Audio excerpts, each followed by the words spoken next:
벌써 이제 룻기 강해를 해가면서 세 번째 여러분들과 함께 나눕니다. 오늘도 우리에게 주신 이 말씀을 통해서 여러분 각 사람에게 또 주시는 하나님의 은혜를 누려가시는 복된 귀한 시간들이 되시길 축복합니다.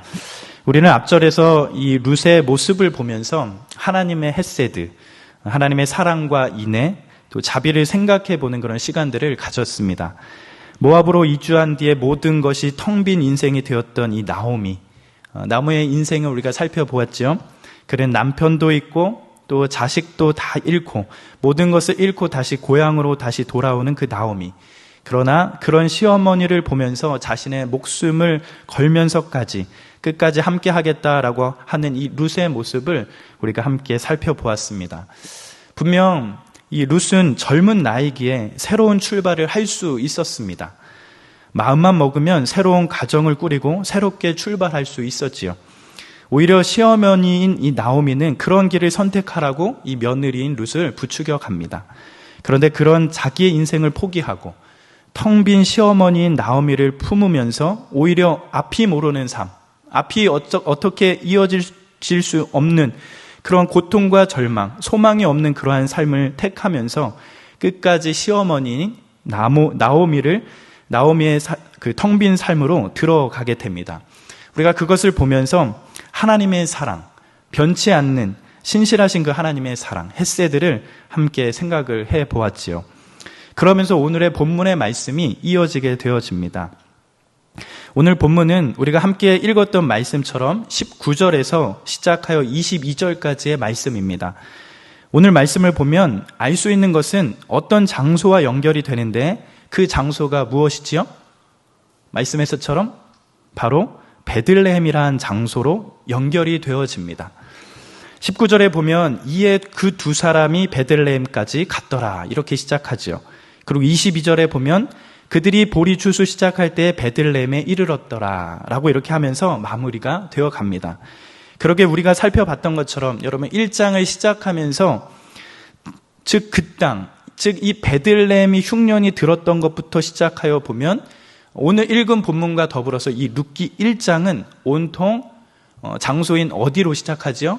바로 베들레헴이라는 이 지명으로부터 꽉 채워져 있다는 것을 알 수 있게 됩니다.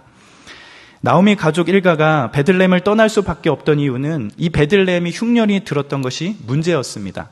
어떠한 나오미 가정의 문제가 된 것이 아니라 베들레헴이 흉년이 들었기 때문에 어쩔 수 없이 떠나간 거죠. 이 말은 베들레헴이란 곳마저 하나님의 임재가 없어진 땅이 되었다는 것. 그러니까 그 땅에 하나님으로부터 징계를 받고 있는 곳이 되었다는 것을 우리가 알 수 있게 됩니다. 그런데 그 땅이 이제 다시금 추수할 것들이 시작되어지고 다시금 생기게 되었다라는 것이죠. 다시금 그 땅이 하나님의 임재를 경험할 수 있는 곳이 되었습니다. 그러면서 다시금 이 나오미의 가정이 다시금 베들레헴으로 돌아오게 되는 것이죠. 그러면서 오늘 19절 말씀이 이어지게 됩니다. 19절, 나오미가 다시금 베들레헴에 돌아왔을 때 베들레헴에 있던 사람들의 반응이 어떻게 되었지요? 우리 19절 말씀 다시 한번 읽어보도록 하겠습니다. 시작. 이에 그 두 사람이 베들레헴까지 갔더라. 베들레헴에 이를 때에 온 성읍이 그들로 말미암아 떠들며 이르기를 이가 나오미냐 하는지라. 즉 나오미와 더불어 그녀와 함께하기로 한 이 룻이 베들레헴으로 돌아왔습니다. 그러니 많은 사람들이 그런 나오미를 보면서 떠들게 되어지는 것이죠. 그런데 지금 베들레헴에 있던 사람들이 나오미를 향하여 무엇이라고 말하고 있는 것이죠? 바로 떠들며 이르기를 이가 나오미냐라고 이렇게 말하고 있는 것입니다. 사람들이 10년간 고향을 떠났다가 다시 돌아온 나오미를 알아보는 것이지요.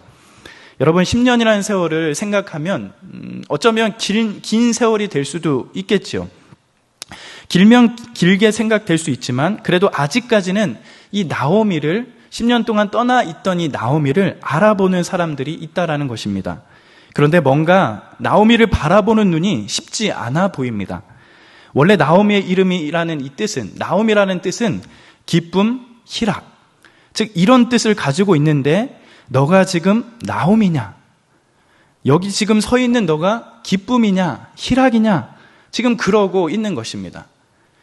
우리가 이 부분을 다른 성경 번역을 보면 이게 정말 나옴인가 하는 이 부분이 위문문으로 되어 있는 것처럼 보이는데 자세히 보면 이 부분이 위문사가 아니라 감탄사로 되어 있다는 것을 알 수 있습니다. 그러니까 이렇게 모든 것을 다 잃고 허무하게 돌아온 나오미를 향하여 다른 곳에서 가서 잘 될 것 같아 보였지만 모든 것을 잃고 돌아온 나오미를 향하여 이가 나오미냐 하는 것은 정말 너가 나오미냐? 왜 이렇게 심하게 망가져서 왔느냐? 너는 원래 기쁨인데 너의 이름 그 자체가 희락인데 정말 너가 기쁨이 맞는가? 왜 이렇게 심하게 망가져서 왔는가 하면서 오히려 모든 사람들이 안타까움과 동시에 탄식이 지금 나오고 있다는 것입니다. 그런데 여러분 한번 생각을 해보십시다. 생각을 해보세요. 사실 보통의 사람들이 이런 상황이 되면 어떻게 할까요? 여러분들이 만약에 이 나오미와 같은 사람들의 손가락을 받는 안타까움과 감탄사가 터져 나오는 그런 상황이 된다면 여러분 어떻게 할 수 있죠? 너 정말 잘 될 줄 알았는데 완전히 망했구나. 이야, 내가 그렇게 될 줄 알았어. 왜 이렇게 망해서 온 꼴 모양이 왜 이 모양이냐? 꼴이 정말 말이 아니구나. 라고 하는 이러한 말들을 듣게 된다면 여러분 어떻습니까? 보통의 사람들의 속으로는 이러한 것들을 생각할 것입니다. 내가 돈이 없지 가오가 없냐? 라는 생각을 할 것이죠. 이런 식으로 자기 자신의 모든 것을 내려놓는 그런 상황이 되지는 않을 것입니다. 상황도 상황이지만 자기 자신의 모든 것까지 내려놓을 자신이 없는 것이죠. 그리고 그런 모습들을 다른 사람에게 보이고 싶은 마음도 크게 없을 것입니다. 모든 사람들이 나를 향해서 손가락질하고 정말 실패를 그 사람들 앞에 보일 수 있는 사람들은 아무도 없을 것이에요. 잘 되는 것은 오히려 자랑하고 싶고 보이고 싶은 마음은 있어도 실패하고 무너지는 모습을 다른 사람에게 보이고 싶은 마음은 그리 많지 않을 것입니다. 그렇게 할 수 있는 사람은 많지 없죠. 세상에 어떤 사람이라도 실패하고 망가진 모습 그대로 드러내고 사람들에게 보이고 싶은 사람이 얼마나 많겠습니까? 아마 나오미의 인생도 그럴 것입니다. 먹고 살기 위해서 어쩔 수 없이 고향을 떠났는데 자기 뜻대로 되는 것이 없는 인생을 살았어요. 조금 있다 보니까 함께 떠났던 남편이 죽게 되어지고 좀 지나다 보니까 그렇게 의지했던 자식도 잃게 되고 그러다 보니 경제적으로 모든 것들이 다 무너졌습니다. 그래서 하는 수 없이 고향으로 돌아갈 그 방법밖에 없었지요. 그런데 고향으로 돌아가는 순간 예전에 자신의 모습을 알고 있던 사람들이 자신의 삶 자체가 기쁨이었다, 희락이었다, 그렇게 이름처럼 모든 순간이 기쁨이었던 그 삶과 달리 다시 고향으로 돌아온 그 모습은 달랐습니다. 모든 것이 다 텅 비어 있었죠.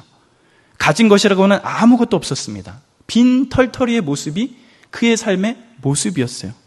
오히려 성공보다는 실패자라고 하는 그런 타이틀이 달릴 만큼 그의 삶은 너무나 고된 삶이었습니다.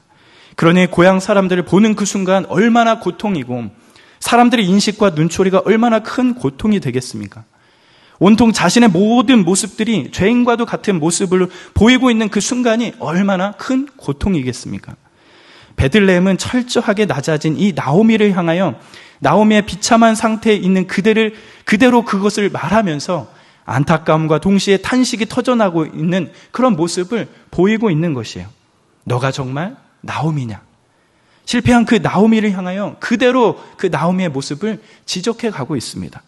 그런데 그런 순간 여러분, 베들레헴 사람의 그 진심 어린 탄식이 터져오는 순간 이 나오미는 어떻게 반응을 하였을까요? 나오미가 보인 반응은 어떠하지요?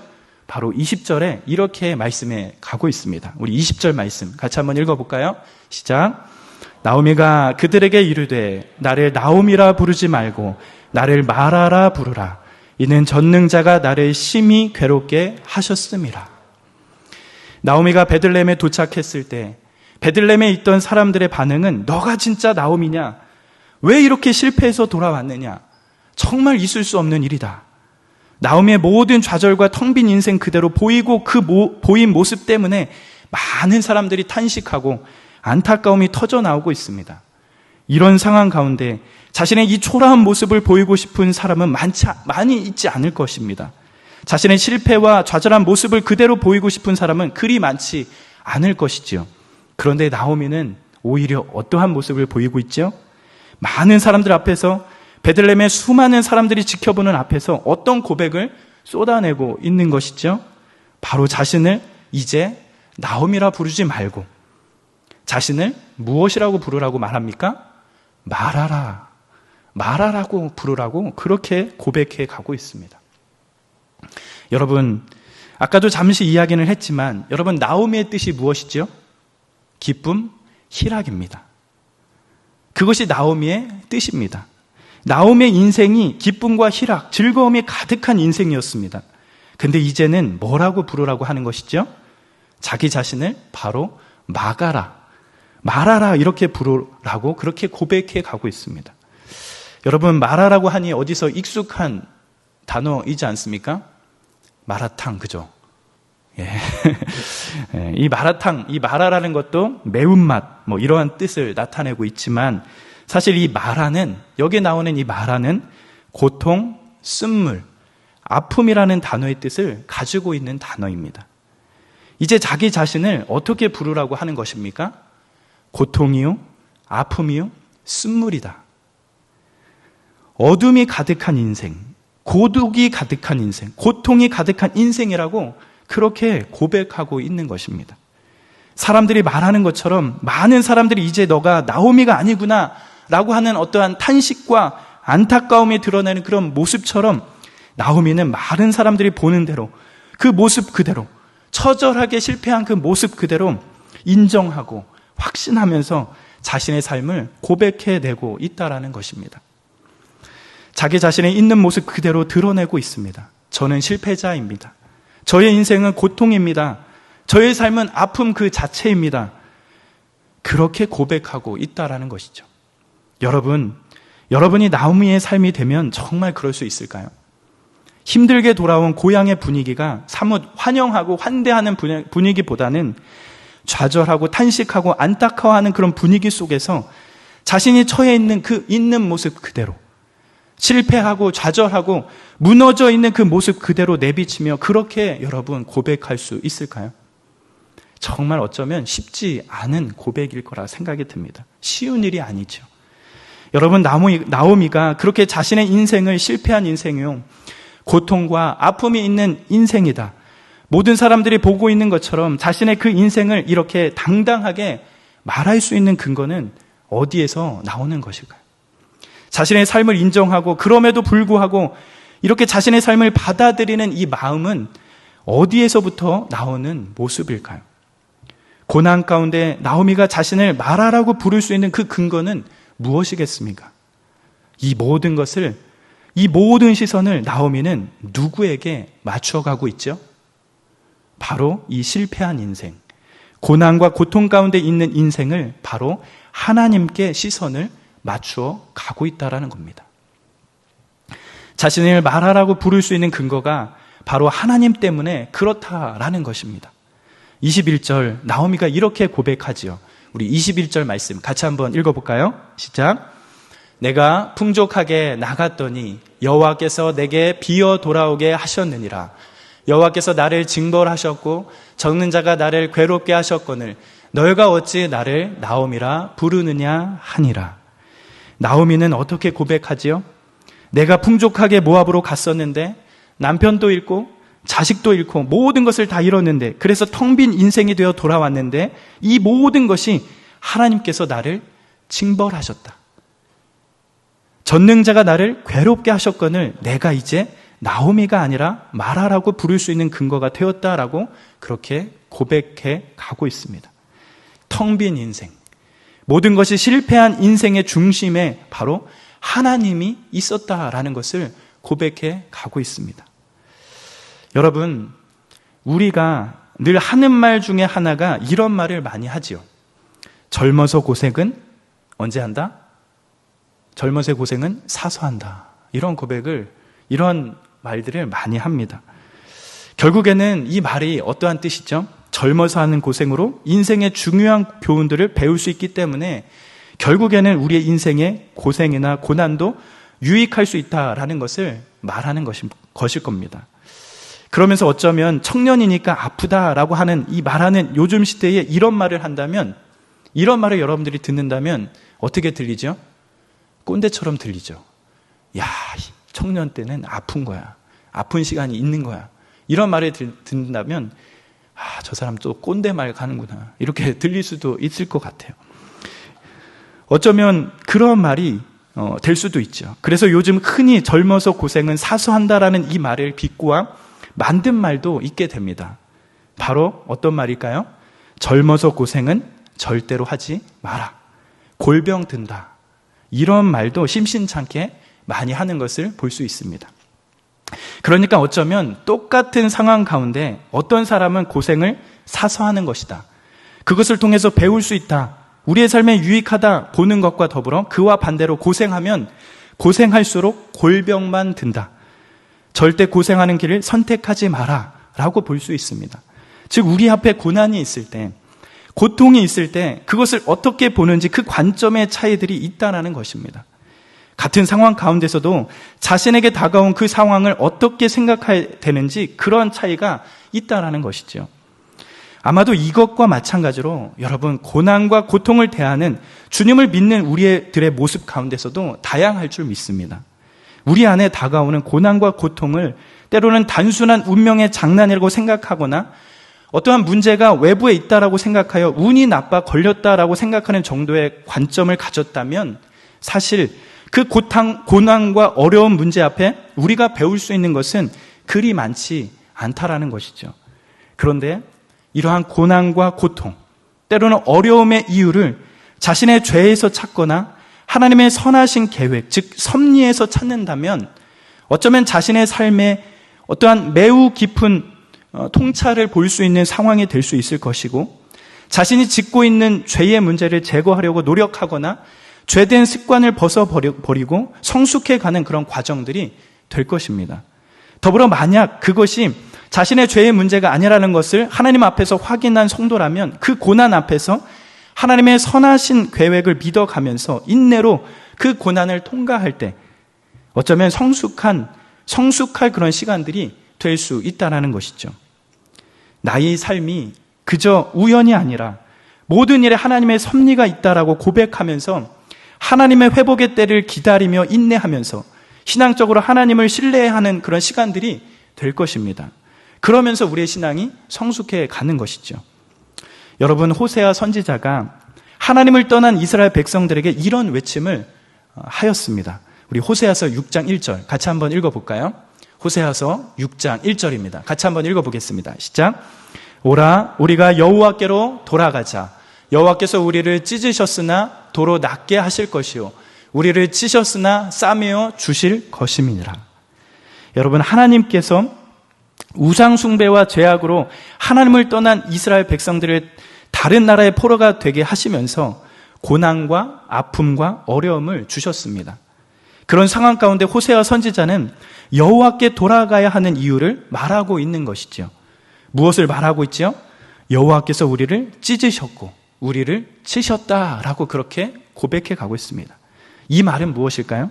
우리의 고통과 아픔이 때로는 그분에게서 나왔다는 것을 알아야 그분이 우리를 도로 낫게 하실 분이다라는 것을 알 수 있다라는 그런 말씀이겠습니다.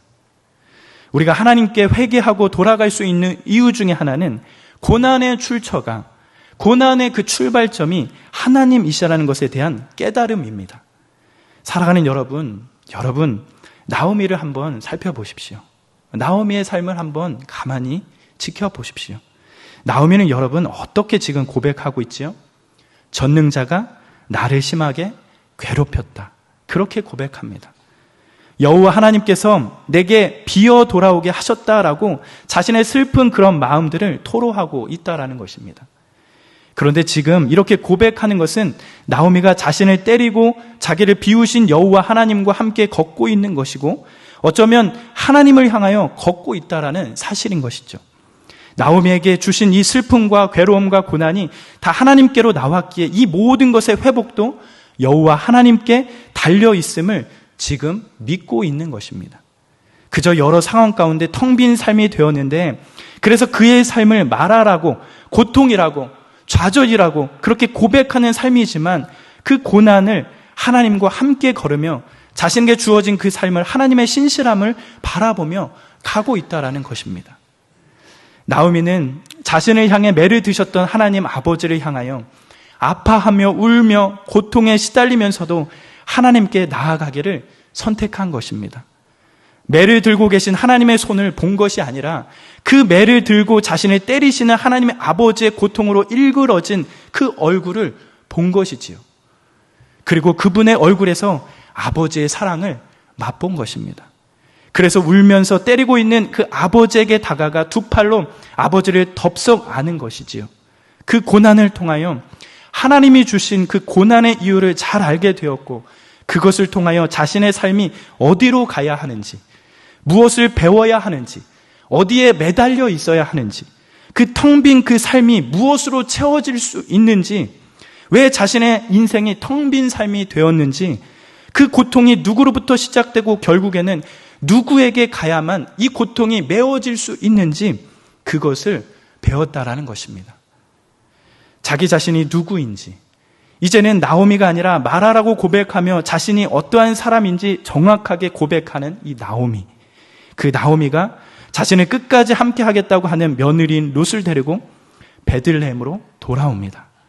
이제는 먹을 것이 충만한, 어쩌면 빵집에 빵이 가득한, 하나님의 임재가 가득한 곳, 그 베들레헴으로 돌아온 것입니다. 이제 나오미와 룻은 자신들의 찢겨진 것들과 상한 것들의 치유와 회복을 경험하게 될 것입니다. 그것을 마치 오늘 본문의 말씀 22절, 오늘 마지막 절이 예고편처럼 그렇게 말씀해 주고 있다는 것이에요. 우리 22절 말씀 같이 한번 읽어볼까요? 시작. 나오미가 모압 지방에서 그의 며느리 모압 여인 룻과 함께 돌아왔는데 그들이 보리 추수 시작할 때에 베들레헴에 이르렀더라. 여러분, 성경은 일부러 이 두 여인, 즉 나오미와 룻이 베들레헴에 돌아왔을 때 모든 것을 다 잃고 텅 빈 인생이 된 이 두 여인이 베들레헴에 들어온 그때가 바로 보리 시작할 때라고 언급하며 밝히고 있다는 것입니다. 여러분, 생각을 해보세요. 나오미가 이렇게 보리가 시작할 때라는 것을 알고 계산하고 온 것일까요?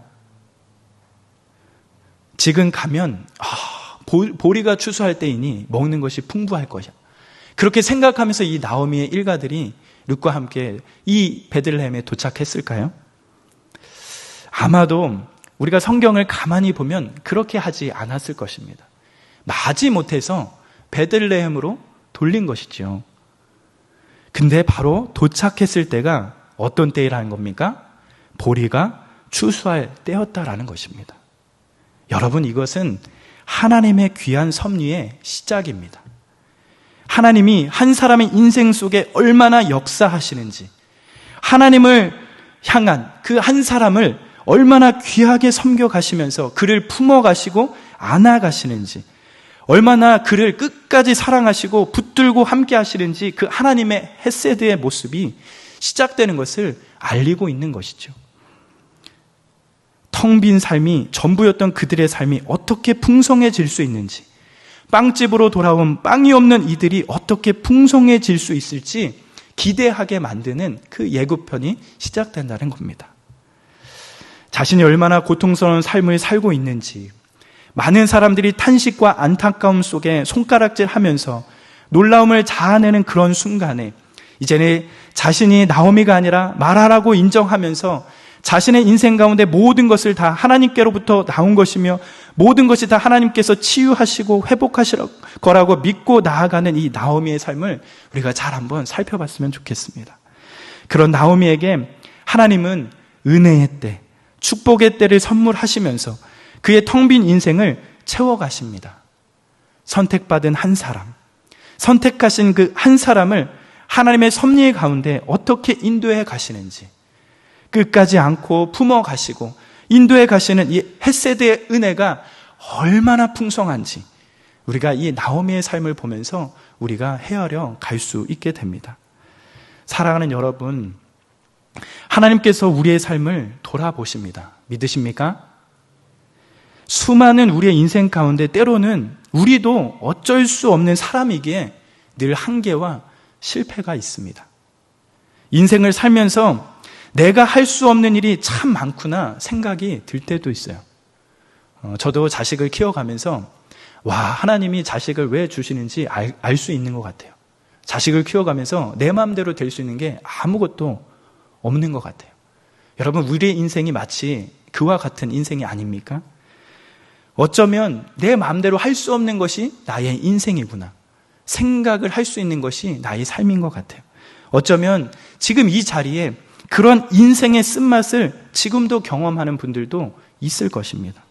그러나 우리 한 사람 한 사람을 붙잡고 계시는 분은 누구신지, 다른 사람들은 다 우리를 손가락질 하겠지만 우리의 실패한 그 삶, 한계가 있는 그 삶을 바라보면서 다른 사람들은 손가락질 하겠지만 그럼에도 불구하고 우리 한 사람 한 사람을 끝까지 사랑하셔서 인도해 가시는 그분이 누구신지 우리의 삶을 찬찬히 바라봤으면 좋겠습니다. 절대 우리 하나님은 주님께서 택하신 사람들을 포기하시거나 놓으시는 분이 아닙니다. 믿으십니까? 믿으셔야 돼요. 절대 우리 하나님은 주님께서 택하신 사람들을 포기하시거나 놓으시는 분이 아니십니다. 우리가 다 그런 존재되는 것을 인식하고 나오미처럼 실패하고 때로는 텅 빈 삶이 우리의 삶 가운데 있을지라도 그럼에도 불구하고 우리가 가야 하는 곳은 어디인지, 우리를 채우시고 넉넉하게 이길 힘을 주시는 분이 누구신지 그것을 기억하면서 끝까지 하나님 편에, 끝까지 예수 그리스도와 함께 걸어가는 그런 자들이 저와 우리 사랑하는 형제 자매들, 그런 삶들이 되시길 간절히 기도하며 축복합니다. 우리의 연약한 삶 가운데 보이지 않는 손이 함께 하십니다. 믿으십니까? 보이지 않는 그 손이 늘 우리와 함께 하십니다. 그 하나님의 귀한 섭리를 바라보면서 주님의 손에 붙들림 받는 그런 인생이 얼마나 복된 인생인지 날마다 알아가는 그런 귀한 삶이 저와 우리 형제 자매들의 삶이 되기를 간절히 기도하며 축복합니다. 오늘의 말씀을 생각하면서 하나님의 자녀된 귀한 은혜를 누려가시는 우리 사랑하시는 송원교회 청년들이 되시길 간절히 기도합니다.